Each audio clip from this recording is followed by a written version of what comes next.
Hi, welcome to my channel. So let's start. In this video I cannot use any related picture or image because of copyright. Ruben Ostlund's Triangle of Sadness has become one of the more divisive Palme d'Or winners in years. On one side, there are those who think its underlying themes and obvious targets are a bit unrefined and obvious. On the other, there are people who would argue those targets deserve a skewering, and the writer, director of Force Majeure and The Square uses his wit to do so with hysterical precision. Given this cinematic cruise almost runs as long as a 3-hour tour, it's easy to see both sides of this debate.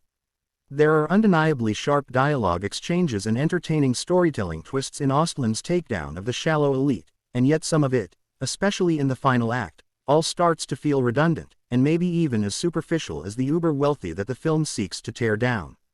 Still, if Triangle of Sadness falls short of greatness, it lives comfortably on the tier of goodness, even as it unpacks such bad behavior. Of course, Triangle of Sadness tells a 3-act story, the first of which might actually be my favorite. A short film of its own, it introduces us to two dating models, Carl Harris Dickinson and Yaya Charlby Dean, at the end of a fancy dinner. The bill has sat there for long enough to make Carl realize that his girlfriend has no intention of paying, even though she said last night she would do so.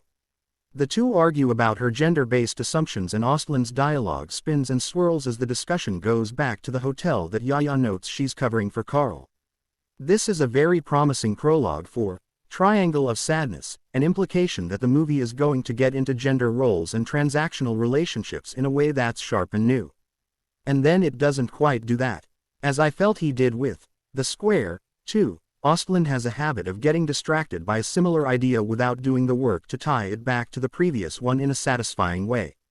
The mid-section of Triangle of Sadness takes place aboard a yacht that Yaya and Carl have been invited to socially promote. She will take photos of herself with pasta near her mouth but not actually eat it. It's here that Ostlund plays a little upstairs, downstairs, introducing us to a crew of people so wealthy that they've lost all touch with average reality.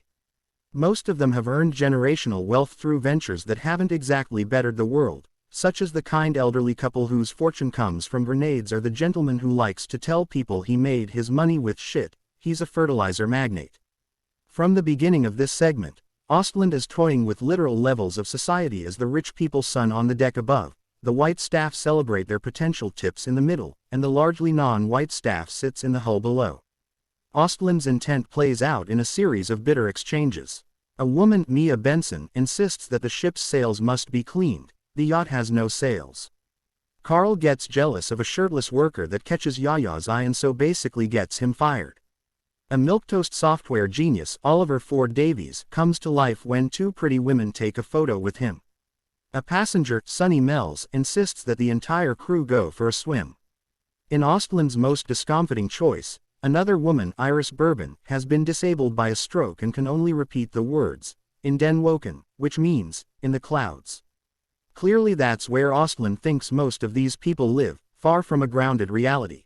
It's all kind of obvious, but it does put down some rich soil for a potential dismantling of societal expectations. These people have clearly been set up to fall from the pedestals on which they live. That comes in the centerpiece of Triangle of Sadness, a ridiculous yet riveting sequence in which the passengers sit for a lavish captain's dinner on a stormy night.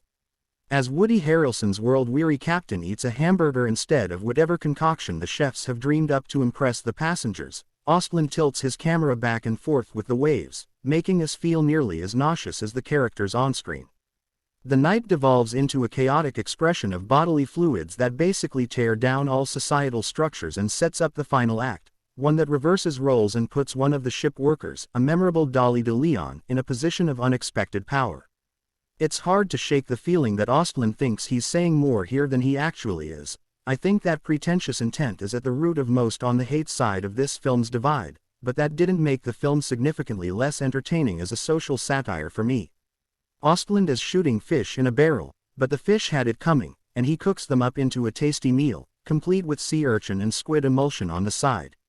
I wish the journey had lived up to its prologue. Carl and Yaya, despite a captivating performance from Dean, become unexpectedly minor players as Ostlund becomes more interested in themes than people, but I don't regret boarding the ship.